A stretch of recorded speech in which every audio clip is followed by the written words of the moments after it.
Councillor പെട്ടെന്ന് Arnold നോക്കി ഒരു ചോദ്യം. മെറിയ പറയുന്നു, താങ്കൾക്ക് മെറിയയിലുള്ള 4 മക്കളെ കൂടാതെ താങ്കളുടെ വീട്ടുവേലക്കാരിയിൽ ഒരു മകനുണ്ട് എന്ന്. സത്യമാണോ? അപ്പോൾ മെറിയയും കൗൺസിലറും നേരത്തെ ചർച്ച ചെയ്ത് തീരുമാനിച്ച ഒരു വിഷയമാണ്. എത്ര വലിയ മഹാനും ഒരബദ്ധമൊക്കെ പറ്റുമല്ലോ. ചന്ദ്രനിൽ കളങ്കമൊക്കെ ഉണ്ടെന്ന് പണ്ട് കവികൾ പാടി, സൂര്യനിലും കളങ്കമുണ്ട്, സൺസ്പോട്ട് ഉണ്ടെന്ന് ഇപ്പം കണ്ടെത്തി. അതുപോലെ അദ്ദേഹത്തിനും ജീവിതത്തിൻ്റെ അബദ്ധം പറ്റിയിട്ടുണ്ട്.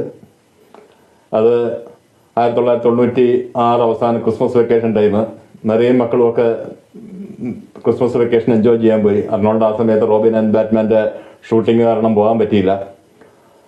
അപ്പോൾ സംഭവിച്ച ഒരബദ്ധം. ഏറ്റവും ഇളയ മകൻ പാട്രിക്ക് ജനിച്ച് 5-ാമത്തെ ദിവസമാണ് വേലക്കാരി മാൽഡർ പെട്രീഷ്യയുടെ മകനായി ജോസഫ് ജനിക്കുന്നത്. പിന്നീട് വളരെ വർഷങ്ങൾക്ക് ശേഷം, ഏകദേശം ഈ പയ്യൻ സ്കൂളിലൊക്കെ പോകുന്ന ഒരു കാലം തൊട്ടാണ് അർണോൾഡ് മനസ്സിലാക്കുന്നത്. കാരണം ഒരു മുഖസാദൃശ്യം, അർണോൾഡിൻ്റെ മക്കളും അവനെയൊക്കെ കാണാൻ ഏകദേശം ഒരുപോലെ ഇരിക്കും. ആ കാലഘട്ടത്തിൽ അദ്ദേഹം ഗവർണറാണ്. പക്ഷേ പിന്നീട് ഈ പെട്രീഷ്യയോ അർണോൾഡോ പരസ്പരം ബന്ധപ്പെടുകയോ ഈ കാര്യങ്ങളെക്കുറിച്ച് അവർ തമ്മിൽ സംസാരിക്കുകയുണ്ടായിട്ടില്ല. ഇത്തരം ഒരു കാര്യം പറഞ്ഞ് ഗവർണറെ മുതലെടുക്കണം എന്നൊരിക്കലും പെട്രീഷ്യ വിചാരിച്ചിട്ടില്ല.